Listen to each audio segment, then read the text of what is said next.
सहना भवतु सहनौ भुनक्तु सह वीर्यं करवावहै तेजस्विनावधीतमस्तु मा विद्विषावहै। ओम शांति शांति शांति। महर्षि पतंजलि के चरणों में नमन। आज का जो हमारा विषय है वो है षट क्रियाओं का परिचय। षट क्रिया अर्थात शोधन क्रिया, शुद्धि क्रिया। इसमें आज हम शुद्धि क्रियाओं का क्या इतिहास है, शुद्धि क्रियाओं का अर्थ एवं परिभाषा, शुद्धि क्रियाओं के क्या उद्देश्य हैं, ये कितने प्रकार के होते हैं और इनकी क्या विशेषताएं हैं, इनको हम जानने का प्रयास करेंगे।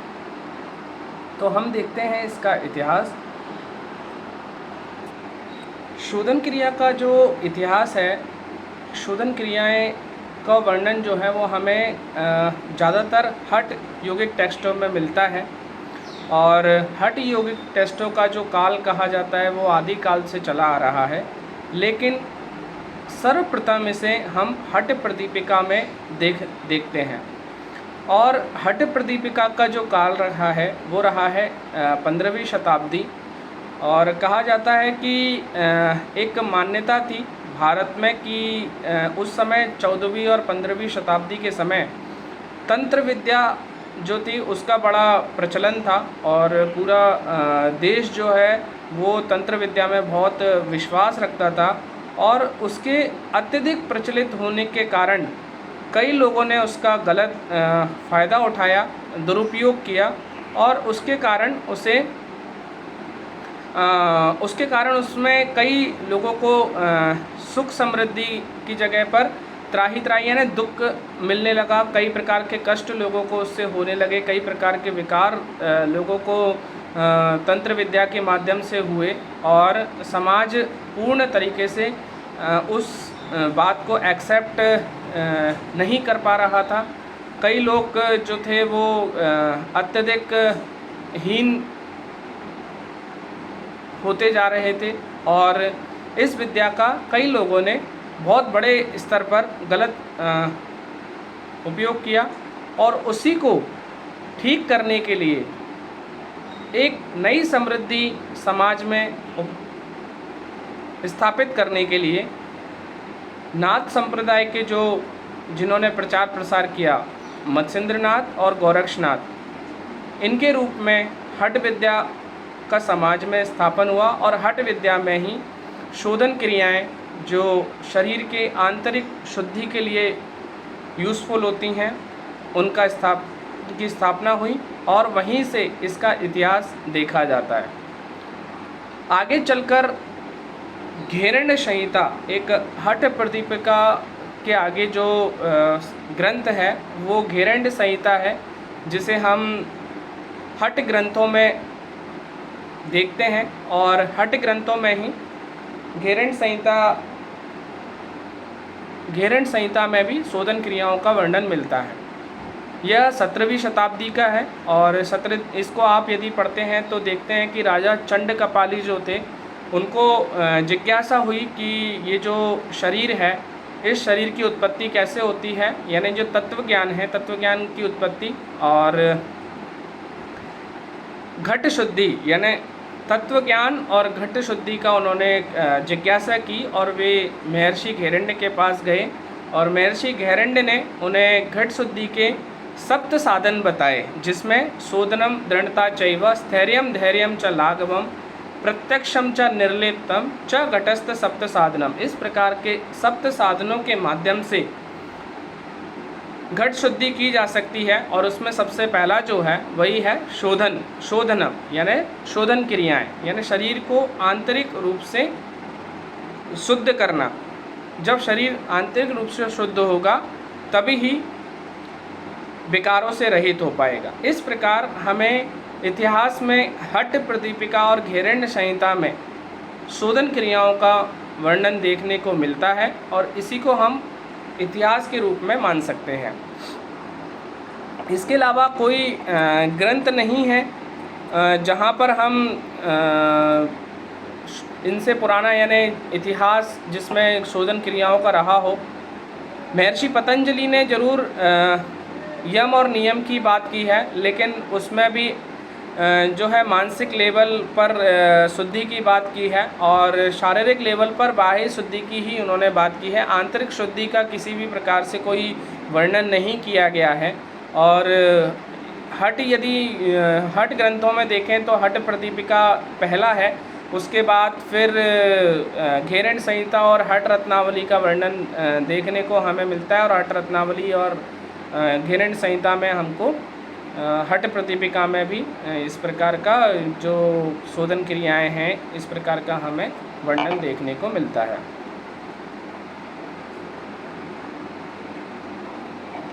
अब हम बात करते हैं कि शोधन क्रियाएं यानी षटकर्म जो नाम है इसका क्या अर्थ है और कहाँ से ये मतलब ये लिया गया है। यह षटकर्म जो है वो हठ प्रदीपिका में इसका वर्णन है। और षट यानी होता है 6 और कर्म यानी होता है कार्य, अर्थात यानी शरीर की शुद्धि के लिए 6 प्रकार के कार्य, यानी कि जो बॉडी है उसकी क्लिनजिंग के लिए 6 जो हैं वो टाइप्स हैं।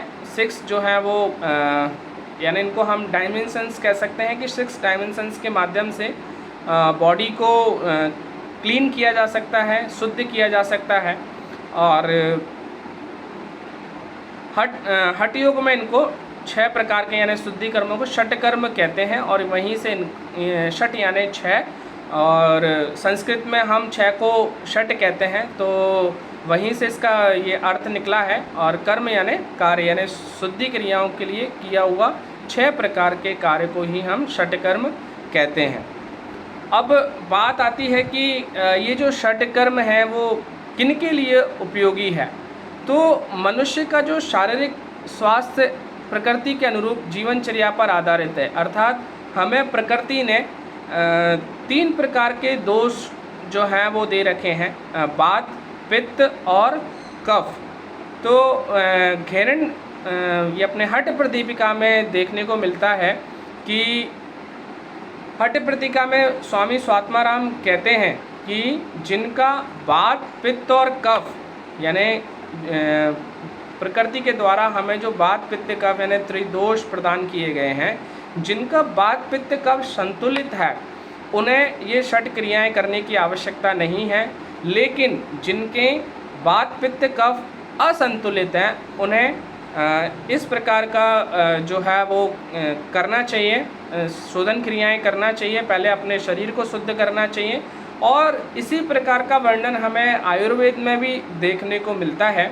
जैसा कि आयुर्वेद में कहा गया है कि शम दोषा समाग्निश्च सम धातु मलह क्रिया प्रसन्न आत्मेन्द्रिय मनः स्वस्थ इति विधीयते, अर्थात जब वात, पित्त और कफ संतुलित हो, शरीरगत अग्नि सम हो, सप्त धातु और मल निष्कासन क्रिया सम अवस्था में हो तथा 5 ज्ञानेंद्रियां मन और आत्मा प्रसन्न हो, तभी मनुष्य स्वस्थ है, ऐसा कहा जाता है। ये आयुर्वेद के अकॉर्डिंग है। यानी आयुर्वेद में भी कहते हैं कि योग में जो षट कर्म है वो आयुर्वेद में पंचकर्मों को देखते हुए, शोधन क्रियाओं को देखते हुए, वहीं से योग में क्योंकि जो पंचकर्म है उसमें औषधि का यूज़ होता है, दवाइयों का यूज़ होता है और उनके माध्यम से शरीर को शुद्ध किया जाता है।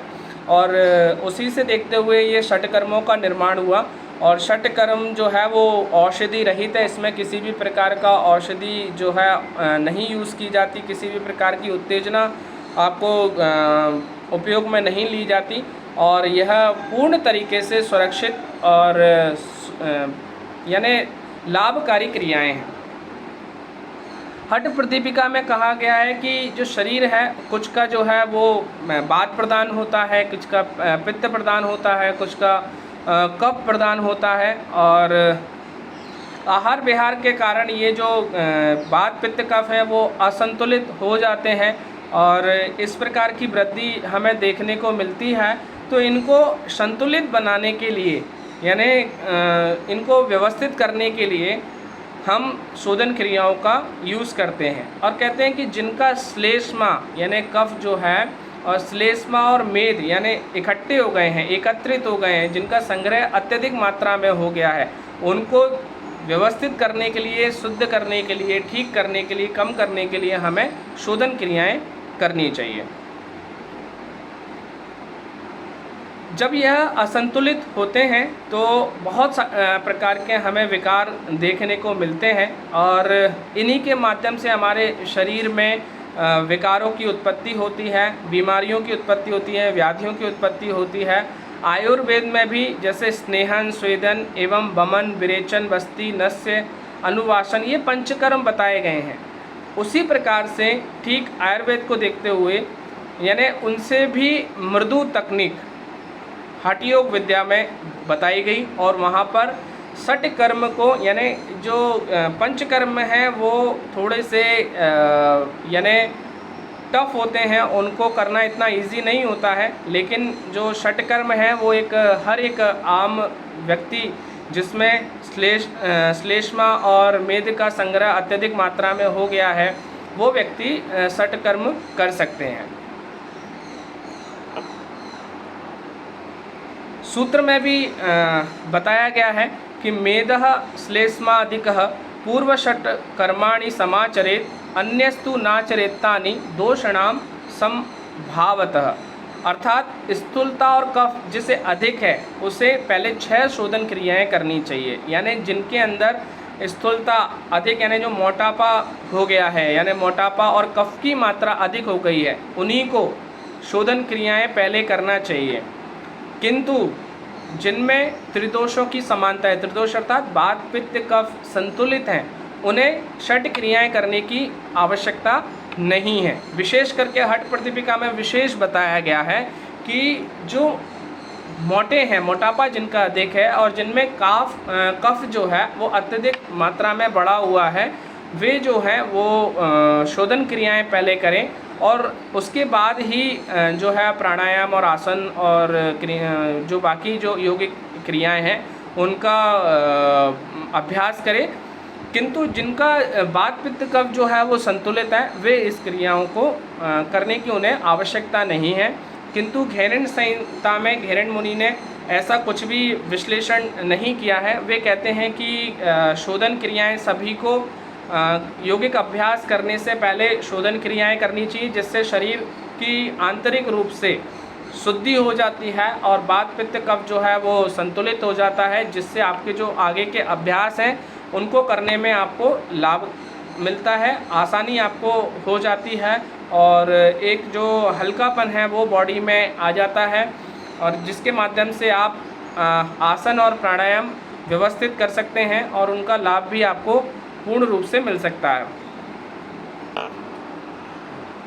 एक और बात इसमें कही गई है कि जो लोग यानी नित्य हठ प्रदीपिका में यानी जो लोग कहते हैं कि अत्यधिक आवश्यकता नहीं होने पर भी जो लोग करते हैं, जैसे आजकल कई लोग षट क्रियाओं का जो रेगुलर प्रैक्टिस करने लगे हैं, उनको पहले देखना चाहिए कि वात, पित्त, कफ यदि संतुलित है तो फिर इनकी आवश्यकता नहीं है। यदि इनको फिर भी हम कर रहे हैं तो कहीं ना कहीं शारीरिक निर्बलता और मानसिक प्रगति में भी शिथिलता आपकी आ सकती है, यानी शरीर जो है वो कमज़ोर हो जाएगा, मानसिक स्तर पर भी हम थोड़ा सा मंद हो जाएंगे। इस प्रकार का हमें जब करते हैं, हम प्रकृति के विपरीत जब हम जाते हैं तो इस प्रकार का देखने को हमें मिलता है।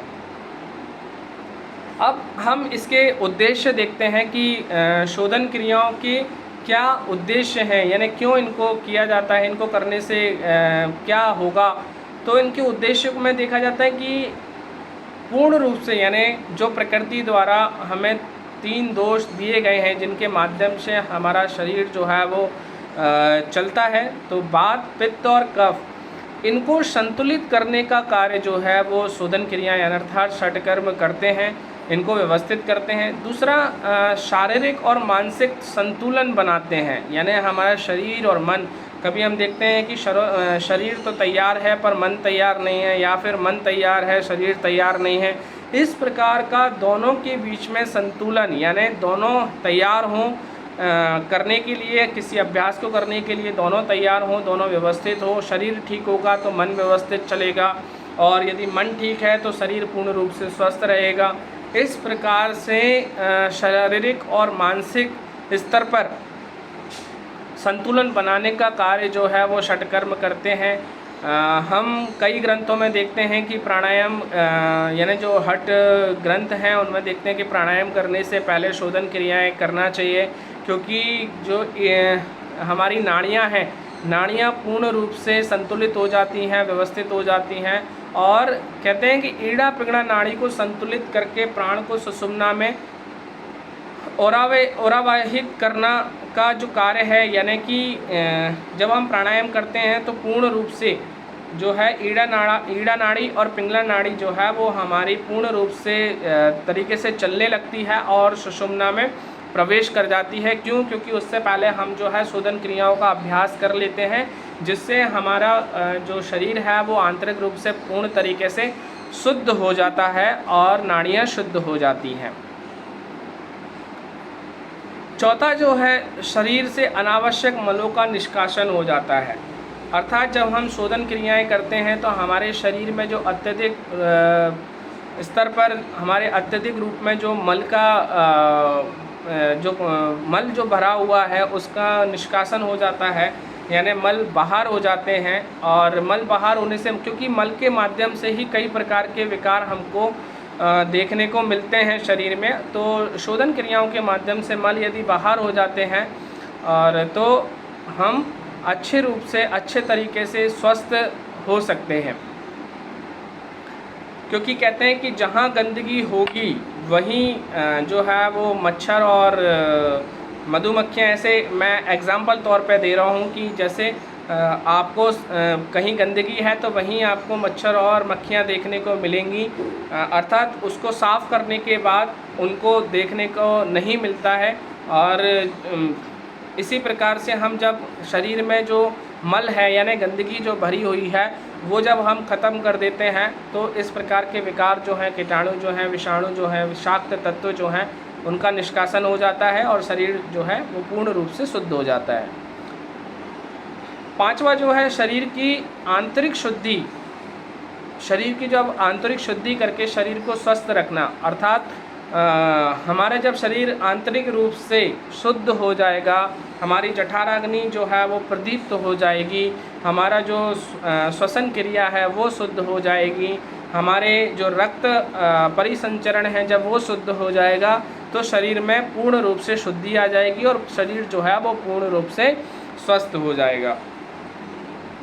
अब हम देखते हैं कि छठवां जो है, शरीर के आंतरिक संस्थानों जैसे पाचन तंत्र, परिसंचरण तंत्र और श्वसन तंत्र आदि को मजबूती प्रदान करना। अर्थात जब हमारा शरीर शुद्ध हो जाता है तो जब शुद्ध हो जाएगा तो पेट भी जो है वो, हमारी जो पाचन तंत्र क्रियाएं हैं वो व्यवस्थित रूप से चलने लगेंगी, हमारी जठराग्नि जो है वो प्रदीप्त हो जाएगी, हम ऊर्जावान हो जाएंगे, हमारा परिसंचरण तंत्र अर्थात रक्त जो हमारा रक्त संचरण जो है, ब्लड सर्कुलेशन जो है वो पूर्ण रूप से हमारे बॉडी में बहने लगेगा, उसमें कोई प्रकार का विषाक्त तत्व नहीं रहेगा। और श्वसन तंत्र जो है, हमारी श्वसन क्रियाएं जो हैं, हम श्वास प्रश्वास जो करते हैं वो व्यवस्थित रूप से चलने लगेगी। इस प्रकार का जो हमें उद्देश्य है वो शोधन क्रियाओं से देखने को मिलते हैं। अब हम देखते हैं कि ये जो षटकर्म है वो कितने प्रकार के होते हैं। षट अर्थात होता है 6, और 6 प्रकार के कर्म हठ प्रदीपिका में बताए गए हैं। और स्वामी स्वात्माराम कहते हैं कि ये उन साधकों को करना चाहिए जिनका मोटापा यानी स्थूलता जिनकी बढ़ी हुई है, कफ जिनका बढ़ा हुआ है, उन्हें पहले इनको कम करते हुए ही यानी जब इनका अभ्यास करेंगे तो उनमें कमी आएगी और उसके बाद ही वे आगे के जो योगिक अभ्यास हैं वो कर सकते हैं। उन्होंने एक सूत्र के माध्यम से षट कर्मों का विवरण दिया है। धौतिर वस्ति स्थिता नेति स्त्राटकम नौलिकम तथा कपाल भातिश्चेतानि षट कर्माणि प्रचक्षते। अर्थात 6 प्रकार की उन्होंने क्रियाएं बताई। पहला है धौती, दूसरा है वस्ती, तीसरा है नेति, चौथा है त्राटक, पांचवा है नौली और छठवा है कपालभाति। इसका जो क्रम है ये हठ प्रदीपिका में ये क्रम बताया गया है कि धौती, वस्ती, नेति, त्राटक, नौली, कपालभाति, ये जो क्रम है वो हठ प्रदीपिका में बताया गया है। किंतु घेरण संहिता में थोड़ा सा चेंजेस है। वे घेरण मुनि जो हैं वो अपने हिसाब से धौती, वस्ती, नेति, नौली, त्राटक, कपालभाति यानी अर्थात उन्होंने नौली को पहले बताया है, त्राटक को बाद में बताया है। और यहीं पर विपरीत है, जो है हठ प्रदीपिका में नौली को बाद में बताया है, त्राटक को पहले बताया है। तो त्राटक और नौली में हठ प्रदीपिका और घेरण संहिता में थोड़ा सा ऊपर नीचे है। इनके सीक्वेंस में, इनके क्रम में ये हम याद रख सकते हैं कि इनका क्या सीक्वेंस है। और नौली जो क्रिया है, यानी नौली क्रिया जो है वो त्राटक से पहले घेरण संहिता में बताया गया है और हठ प्रदीपिका में नौली को त्राटक के बाद बताया गया है। तो ये थोड़ा सा सीक्वेंस है। तो हम पहले इनको देख लेते हैं कि धौती क्या है। धौती का अर्थ वैसे शाब्दिक रूप धौती का जो होता है वो है धोना। तो हम धोना अर्थात आंतरिक रूप जो हमारा शरीर का आंतरिक अंग है उनको धोना। तो वह जो अपना कफ की मात्रा, यदि कफ, वात, पित्त, कफ असंतुलित जिनका है उनको हम ऐसे धौती क्रियाएं बताई गई हैं। हठ प्रदीपिका में बताया गया है कि जो सूती वस्त्र है वो चार अंगुल जो है, चार अंगुल चौड़ा, अर्थात ये जो 4 उंगलियां हैं इतना आप चौड़ा और 15 हाथ लंबा, यानी कि 20 से 22 फुट जो है वो लंबाई उसकी और 4 फुट चौड़ाई, इस प्रकार का सूती वस्त्र को आप लीजिए और उसको निगलिए। निगलने के बाद जो है वो आपका जो पेट का जो अंदर का कफ और जो है पित्त जो है वो अत्यधिक मात्रा में बाहर करता है। वहीं से इसका जो है धौती नाम दिया है, क्योंकि अंदर की जो है वो सफाई होती है। और हठ प्रदीपिका में बताया गया है कि धौती करने से जो है वो 20 प्रकार के कफ जो दोष हैं वो दूर हो जाते हैं। और इस प्रकार धौती का जो है विवरण हमें हठ प्रदीपिका में देखने को मिलता है।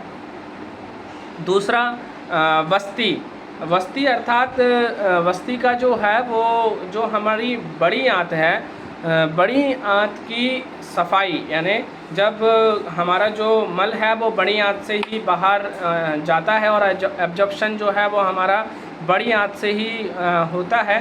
तो बड़ी आंत में जो मल एकत्रित है, जैसे आपने कब्ज और जैसे एसिडिटी और कब्ज वगैरह का जो आपने विकार सुने हैं, तो वो यहीं से उत्पन्न होते हैं, बड़ी आंत से ही।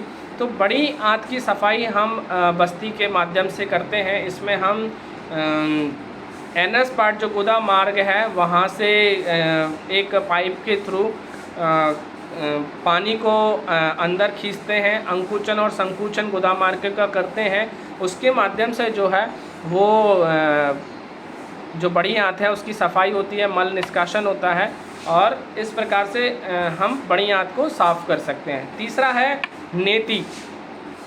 नेति अर्थात हमारा जो नोस्ट्रिल यानी जो फेस का एरिया है, उसमें हम नोस्ट्रिल को साफ़ करने के लिए, नोस्ट्रिल के जो कफ है उसको साफ़ करने के लिए हम नेति क्रिया करते हैं। नेति हठ प्रदीपिका में सूत्र नेति बताई गई है। ये 12 इंच जो है वो 12 सेंटीमीटर जो है वो लंबा होता है और धागा यानी 10 या 12 धागे मिलाकर इसको बनाया जाता है। ऊपर से इसको मोम लगाकर, यानी उसे हम प्रविष्ट करते हैं नोस्ट्रिल के और मुंह से निकालकर उसको हम रफ करते हैं। इसके माध्यम से जो है वो हमारा जत्रु रोग जो है, जत्रु रोग यानी जो जबड़ा है, जबड़े से जो ऊपर का जो फेस है वो वहाँ के जो रोग हैं वो ख़त्म हो जाते हैं। कपाल रोग जो हैं यानी मस्तिष्क से रिलेटेड जो हैं वो रोग हैं वो समाप्त हो जाते हैं। दिव्य दृष्टि यानी आँखों की जो रोशनी है वो बढ़ जाती है। इस प्रकार हठ प्रदीपिका में नेति का विवरण दिया है। उसके बाद जो है वो त्राटक जो है वो यानी हम करते हैं, त्राटक क्रिया बताई गई है। और त्राटक जो है वो हट प्रदीपिका में गोपनीय इसको रखने के लिए कहा गया है। जिस प्रकार हम किसी सोने की पुटारी को जो है वो गोप रखते हैं, यानी सुरक्षित और छुपा कर रखते हैं, उसी प्रकार त्राटक को जो बताया गया है उसको गोपनीय रखने के लिए कहा गया है। और इससे भी हमारे एकाग्रता और मानसिक क्षमता जो है, आध्यात्मिक क्षमता जो है, उसका हमारा विकास होता है। उसके बाद नौली क्रिया बताई गई है। नौली का अर्थ होता है भंवर, यानी कि आपने देखा होगा कि आपने कई बार देखा होगा हवा का जो भंवर आता है, यानी गोल गोल जो भंवर रहता है, वो जल में भी रहता है। जल में भी कभी आपने गोल गोल जो भंवर है वो दिखता है, हवा में भी दिखता है। उसी प्रकार से नौली यानी हमारा जो पेट है उसको जो आँत है यानी उनको दाएं से बाएं और बाएं से दाएं इस प्रकार घुमाना, उसी को नौली क्रिया कहा गया है। और हट प्रदीपिका में जो समस्त जो क्रियाएं, जो समस्त षट क्रियाएं हैं, उसमें सबसे विशेष जो है वो प्रमुख जो है वो नौली क्रिया को बताया गया है। इससे हमारे उदर संबंधित जो रोग हैं वो खत्म हो जाते हैं, पाचन शक्ति हमारी तीव्र हो जाती है, जठराग्नि प्रदीप्ति हो जाती है। इस प्रकार के हमको नौली से फायदे मिलते हैं। छठवा है कपालभाति। कपालभाति जो है वो हट प्रदीपिका में लोहार के समान धोंकनी, अर्थात जैसे हवा का आना और जाना, उस प्रकार बताया गया है कि हमारी जो नॉस्ट्रिल है उससे श्वास को फोर्सफुली खींचना और श्वास को फोर्सफुली छोड़ना जो है वो कपालभाति इसमें बताया गया है। और कहा गया है कि इसको करने से हमारे कफ संबंधित जो रोग हैं वो दूर हो जाते हैं, हमारा कपाल जो है वो चमकने लगता है। इस प्रकार जो हट प्रदीपिका में यह 6 प्रकार की क्रियाओं का वर्णन किया गया है। उसके बाद हम घेरंड संहिता में देखते हैं। घेरंड संहिता में इसका और थोड़ा सा विस्तृत रूप बताया गया है कि षट क्रियाओं को और विस्तृत रूप से हम कितने प्रकार से कर सकते हैं। तो उसमें जो सूत्र अपने को घेरंड संहिता में जो सूत्र हमको मिलता है वो है धौतिर्वस्ति स्थिता नेति लौलिकी त्राटकम तथा कपालभातिश्चेतानि षट्कर्माणि समाचरित। अर्थात धौति, वस्ति, नेति, लौलिकी, यानी यहाँ नौली को लौलिकी बताया गया है। लौलिकी, त्राटक, कपालभाति, इस प्रकार जो है वो 6 प्रकार की क्रियाओं का वर्णन हमें घेरंड संहिता में मिलता है। तो यहाँ धौति जो है वो 4 प्रकार की बताई है इन्होंने। वहाँ पर हमने केवल वस्त्र धौति जो है वो सुना था, लेकिन यहाँ पर हम 4 प्रकार की धौति को देखते हैं। एक है अंतर्धौति, दूसरा दंत धौति, तीसरा हृद धौति, चौथा मूल शोधन। तो धौति जो क्रिया है उसमें भी कई प्रकार के वर्णन इसमें बताए गए हैं कि अंतर्धौति में भी 4 प्रकार का बताया गया है। वातसार, वारीसार, अग्निसार और बहिष्कृत। तो वात यानी होता है वायु, अर्थात इसको वायु के माध्यम से इसे किया जाता है। और वारी अर्थात जल, इसको जल के माध्यम से किया जाता है। और अग्निसार क्रिया, यह वायु को बाहर छोड़कर उदर का अंदर बाहर करना, यह अग्निसार क्रिया कही गई है।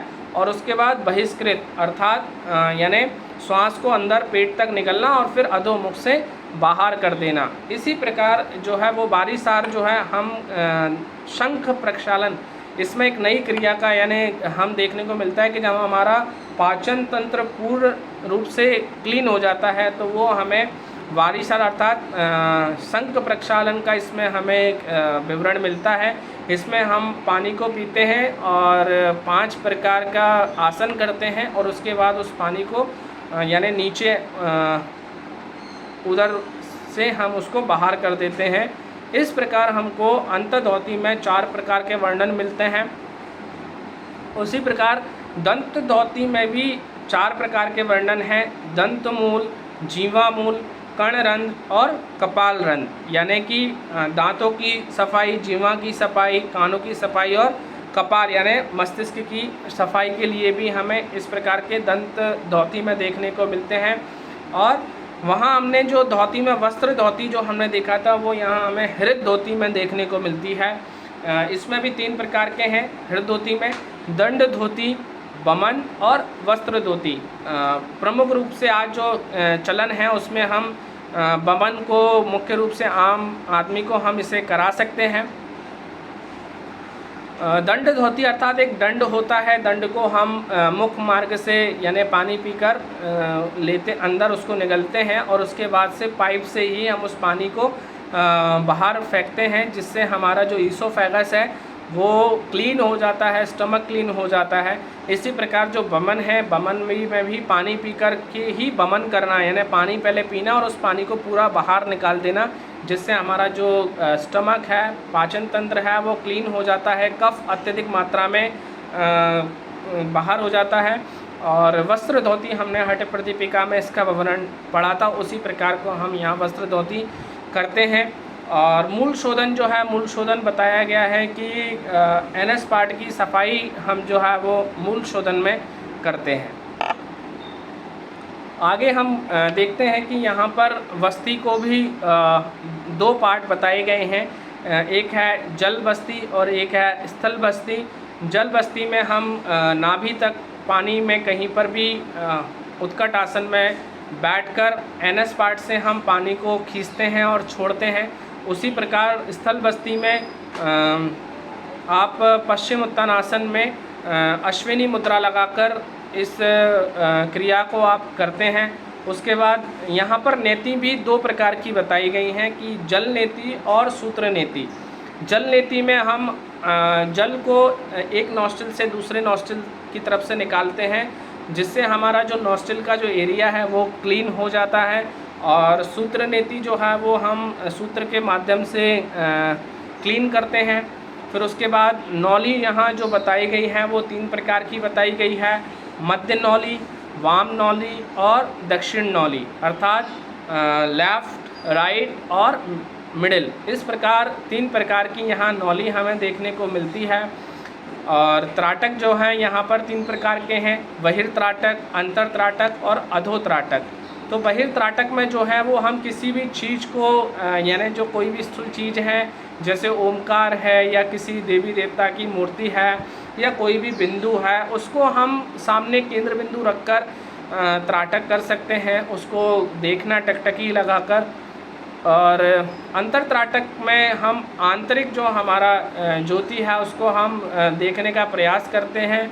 और अधोत्राटक में आधी खुली आधी आँख को बंद रखते हुए इसमें हम किसी भी सामने चीज़ को रखते हुए त्राटक करते हैं। इस प्रकार त्राटक के भी 3 भाग इसमें बताए गए हैं। कपालभाति भी यहाँ पर 3 प्रकार की है, बात क्रम, व्युत क्रम और शीत क्रम। बात क्रम अर्थात वायु के द्वारा यानी वायु को अंदर बाहर करना।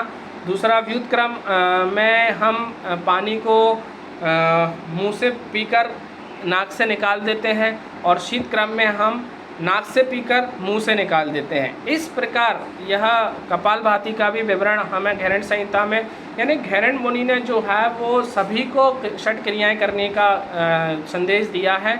और इस में हम यह और उन्होंने थोड़ा सा इसका जो है लेख वो बढ़ाते हुए इसका विशेष और उन्होंने क्रम बताया है कि हम कितने प्रकार से इसको कर सकते हैं और इसके क्या लाभ हो सकते हैं, कौन सा व्यक्ति क्या कर सकता है, ये घेरण मुनि ने आगे बताया है।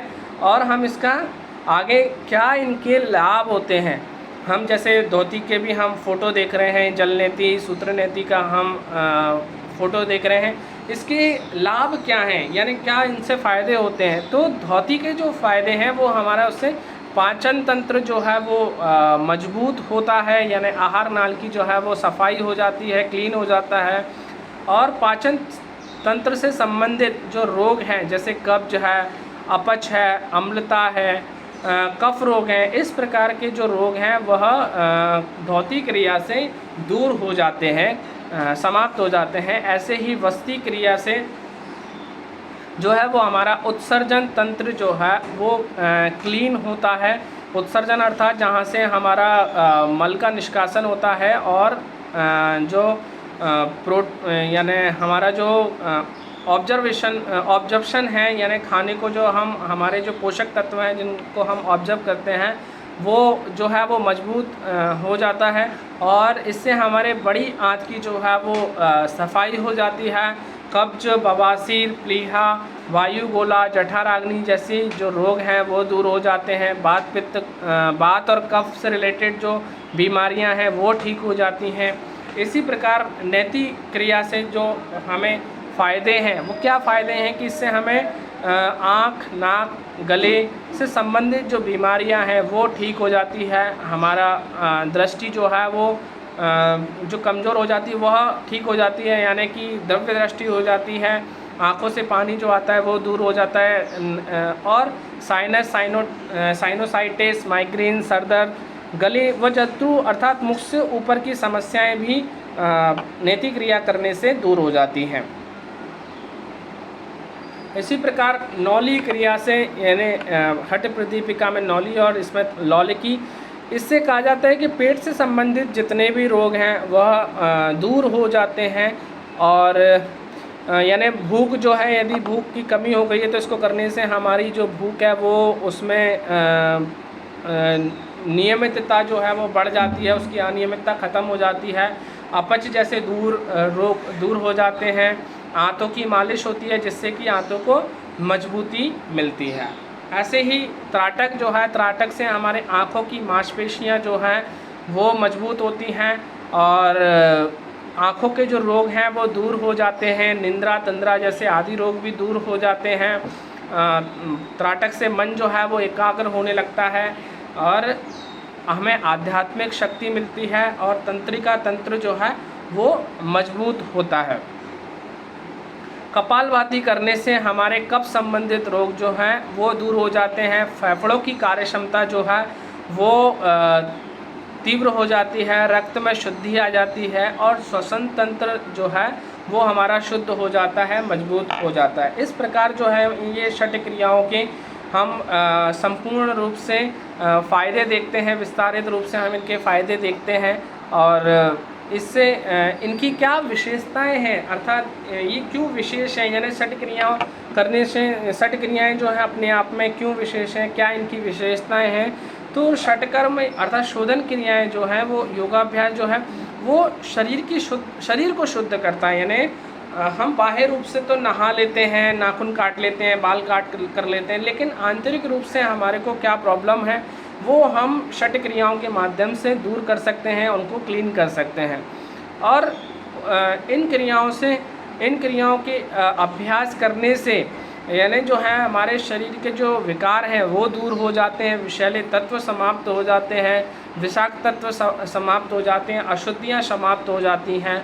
और इनको करने से हमारा जो मस्तिष्क है वो पूर्ण रूप से, यानी चेतन शक्ति जो है वो पूर्ण रूप से हमारे कंट्रोल में हो जाती है, और हमारा मन एकाग्र हो जाता है।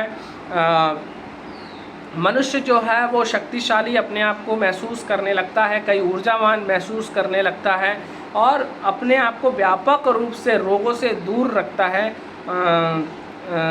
अपने को व्याधियों से दूर रखता है। और षटकर्म जो है वो तनाव से लड़ने की हमें शक्ति देता है, स्वास्थ्य जो है सुधारने में हमें हेल्प करता है, विश्राम अर्थात हमें शिथिलता देता है और हमें रिलैक्स रखता है। और षटकर्म के माध्यम से प्रकृति द्वारा, यानी जो हमें प्रकृति द्वारा त्रिदोष प्राप्त हैं, उन त्रिदोष यानी बात पित्त कफ में संतुलन लाता है। ये इसकी विशेषताएं हैं। निष्कर्ष हम देखें तो भेदः श्लेष्मादिकः पूर्व षट्कर्माणि समाचरेत् अन्यस्तु नाचरेप्तानि दोषणाम संभावतः। अर्थात जिस प्रकार आयुर्वेद में पंचकर्म विज्ञान है उसी प्रकार हठ योग में षटकर्म का विकास हुआ है। इन क्रियाओं का प्रयोग शरीर की आंतरिक शुद्धि के लिए किया जाता है, और योग साधना विशेष रूप से यानी प्राणायाम के अभ्यास के लिए शरीर का आंतरिक रूप से शुद्ध होना प्रमुख रूप से नाड़ी संस्थान की शुद्धि, यानी हमारी नाड़ियाँ शुद्ध होंगी तभी हमारा जो ऊर्जा का प्रवाह है वो निरंतर रूप से चलता रहेगा। और ऐसा माना जाता है कि शोधन जो है वो उत्पादक और विचित्र गुण संस्थापक है। वस्तुतः आयुर्वेदीय जो है वो पंचकर्म से प्रेरित होकर, यानी हम जो है वो मैंने पहले भी आपको बताया कि आयुर्वेद में पंचकर्म जो हैं उनसे ही हमने प्रेरित होकर षट कर्मों का विकास इसमें देखने को मिलता है।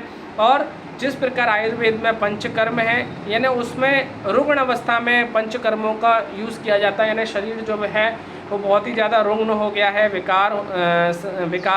विकारों से भर गया है, तभी हम पंचकर्मों का उपयोग करते हैं। किंतु हठ योग में षटकर्म प्रधानतः स्वस्थ साधक को, यानी जो पूर्ण रूप से स्वस्थ है उसको हम जो है वो षटकर्म करा सकते हैं, शोधन क्रियाएं करा सकते हैं। और हठ प्रदीपिका में जो बताया गया है कि जिनमें कफ और मोटापा अधिक है उनको हम शोधन क्रियाएं करा सकते हैं। इस प्रकार आज का जो हमने ये सुना कि शोधन क्रियाएं क्यों आवश्यक हैं और इनका विवरण हमें कहाँ देखने को मिलता है। और आज के समय में बहुत ही, जैसे कोरोना जैसी महामारी जो चल रही है, कोरोना जैसी महामारी में हमें जैसे सर्दी, जुकाम, बुखार, इस तरीके के जो लक्षण देखने को मिलते हैं, तो ये कहीं ना कहीं हमारा वात पित्त कफ जो है वो असंतुलित होता है। इस कारण ये चीज़ें हमको देखने को मिलती हैं। आजकल बहुत सारे विकार आपको देखने को मिलते हैं, जैसे आर्थराइटिस है या फिर अस्थमा जैसे रोग हैं, या अपने माइग्रेन, स्ट्रेस और डायबिटीज़, इस प्रकार के जो रोग हैं वो कहीं ना कहीं शरीर के अशुद्ध होने पर या शरीर में विषाक्त तत्व जो हैं वो एकत्रित होने पर ही होते हैं। तो हम षट क्रियाओं का यदि उपयोग करते हैं, जैसे नेति क्रिया है, बमन क्रिया है, इस प्रकार का यदि हम यूज़ करते हैं तो कोरोना जैसी महामारी से भी हम अपनी इम्यूनिटी पावर को जो है रोग प्रतिरोधक क्षमता को भी बढ़ा सकते हैं और हम अपने आंतरिक रूप से जो कफ है उसकी अत्यधिकता को ख़त्म कर सकते हैं, समाप्त कर सकते हैं। ये आज हमने देखा और इसी के साथ मैं आज के लिए विराम लेता हूँ। धन्यवाद।